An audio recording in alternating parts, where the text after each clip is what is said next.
Hello mga guys, it's Genevieve Tabela Norman. Again, it's me. It's I picking this here close to our, the trees. Wala namang ibang nagpicking, only me.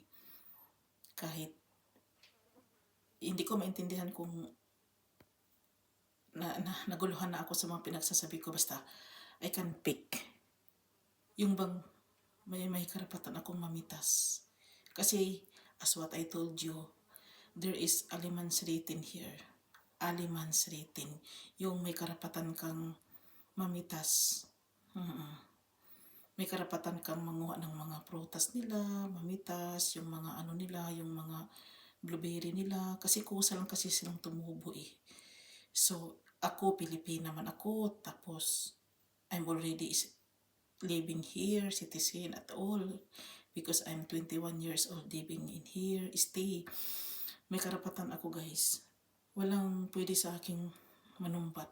Kasi kahoy namin yan, bla bla bla, wala. Kasi I have rights. Rights ng pagkatao sa bansa nila. If you are belong to them, you have rights to picking, as what I told you. Mga prutas, yung blueberry, wag lang yung bulaklak sa ano nila.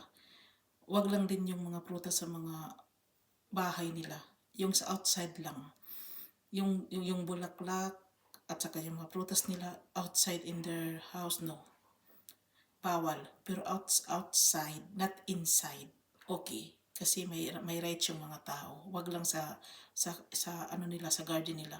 Wag kang mamitas doon dahil makasuhan ka. Promise, there is case. Kasi napaka-stricto ng mga tao dito sa Sweden.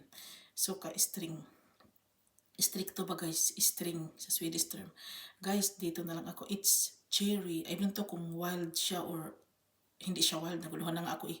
Basta cherry siya guys. Guys, dito na lang ako. Maraming salamat. Bye.